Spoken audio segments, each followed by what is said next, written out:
Welcome back again. Today we'll be writing an essay on respiratory membrane or the respiratory membrane. And this was asked in a year 1 in 2018.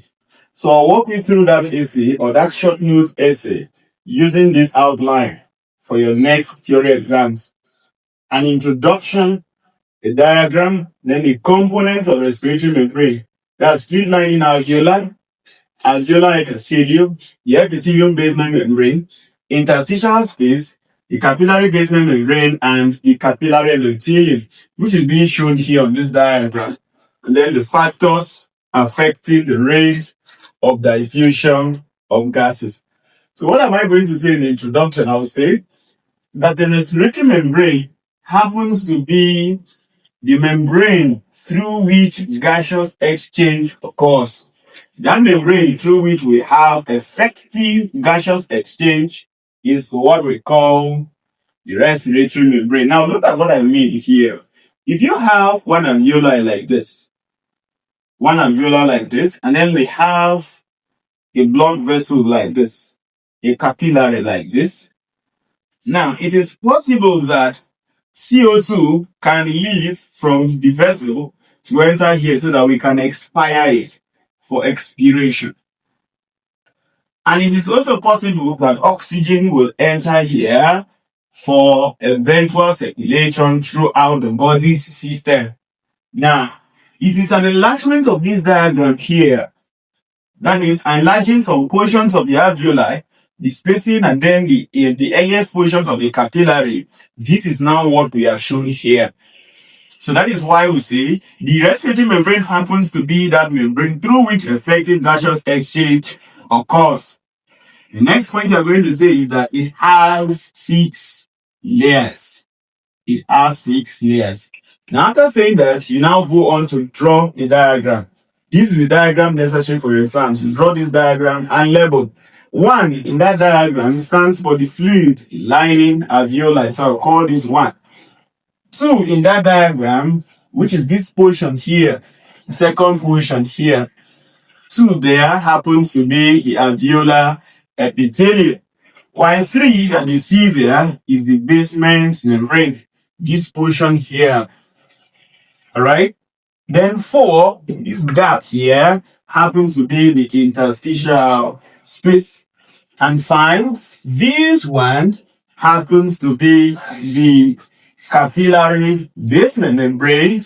And then 6, this one here happens to be the capillary endothelium. So please draw this diagram and label 1 to 6. That's quite important. Now, for each of them, you'll be saying important 1 points there, and that is all. It's a very short essay for you. Fluid lining alveoli, what's the thing I'm going to say there? This layer here, this one where you see me put some dots in between. This is what we call the fluid lining. And the substance that is there is surfactant. Surfactant for the reduction of surface tension. So surfactant is a substance, and the function of it in that place is to reduce surface tension. Alright, so that's what I'm going to write. So in this fluid lining alveoli, I would say it is mainly made of surfactant for the reduction of surface tension. Now for the next one, which is alveolar epithelium, what I would say is that it is usually what we call type 1 pneumocytes. Type 1 pneumocytes. So type 1 pneumocytes are rich in layer 2. Type 1 pneumocytes are rich in layer 2. So that's a very important thing. How about the epithelial basement membrane? It gives support. Every basement membrane gives support. So I would say the epithelial basement membrane is for the support of this respiratory membrane. Interstitial space, what is the point I'm going to make here? I would say it is thin for effective gaseous exchange. It is thin for effective gaseous exchange. Then how about capillary basement membrane again? This repeats it again. I said basement membrane gives structure. So the capillary basement membrane is for structure.